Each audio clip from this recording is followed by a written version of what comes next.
America's nuclear deterrence is undergoing a critical transformation with the introduction of the Sentinel missile, a next-generation intercontinental ballistic missile, ICBM, meant to replace the aging Minuteman III system. This change reflects both the growing nuclear capabilities of global rivals such as China and Russia, and the obsolescence of the Minuteman III, which has been operational since the 1970s. As technology evolves and geopolitical threats shift, the debate around America's land-based ICBM system has intensified. Is it still necessary, or has it become an outdated relic of Cold War-era thinking? The Minuteman III ICBM system, which first came online more than 50 years ago, was designed during the Cold War as a deterrent against nuclear strikes from the Soviet Union. With 450 silos scattered across the American Midwest, these missiles are positioned in locations that offer both strategic advantage and security. The silos are located far from population centers, in states like Montana, Colorado, and North Dakota, providing a deterrent known as the sponge theory. By making the locations of these missile silos known, the U.S. forces adversaries to spread out their attacks, absorbing nuclear strikes that would otherwise target major cities and military infrastructure. However, the Minuteman III system is becoming increasingly obsolete. Despite refurbishment efforts, including updates as late as the 2000s, the missile system still relies on outdated technology. In fact, until recently, the Minuteman III was managed using floppy disks. The cost of further refurbishing these aging missiles is estimated to exceed $38 billion, which, according to U.S. military experts, makes developing a new missile system like the Sentinel a more viable option.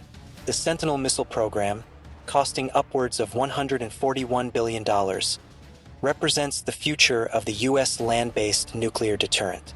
Despite being years behind schedule and exceeding its original budget by 80%, the U.S. military sees this system as crucial to maintaining national security. The Sentinel is designed to be more efficient, with updated safety, security, and reliability features that the Minuteman III cannot match. For example, its boosters utilize new solid rocket fuel that only requires refueling every 40 years, compared to the 20-year cycle of the older system. The Sentinel can carry up to 3 warheads, though the U.S. is limiting this to 1 warhead per missile under the New START treaty, signed with Russia. Critics argue that land-based ICBMs are increasingly unnecessary in a world with submarine-launched ballistic missiles, SLBMs, and air-launched cruise missiles. These other legs of the nuclear triad offer greater flexibility and survivability. Submarines, for instance, are mobile and can avoid detection, making them less vulnerable to a first strike compared to stationary missile silos. Air-launched cruise missiles also offer a deterrent that can be quickly deployed without risking the security of ground-based sites. Another argument against land-based ICBMs is their location in America's Midwest, which is not only sparsely populated but also a critical agricultural region. In the event of a nuclear strike on these silos, the fallout could devastate America's food supply. This presents a troubling risk, as prevailing winds could carry radioactive materials across the country, impacting the entire U.S. population.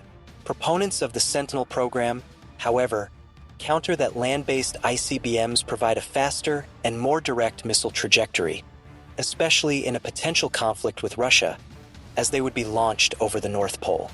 Additionally, advances in missile defense systems could, over time, diminish the effectiveness of submarine and air-launch systems, making ground-based ICBMs a more reliable deterrent. Moreover, the Sentinel program not only updates the missiles themselves but also modernizes the entire infrastructure surrounding these systems.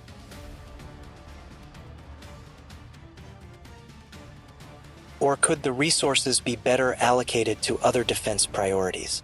While no one person has all the answers, the decisions made today about America's nuclear strategy will undoubtedly shape the future security landscape for years to come.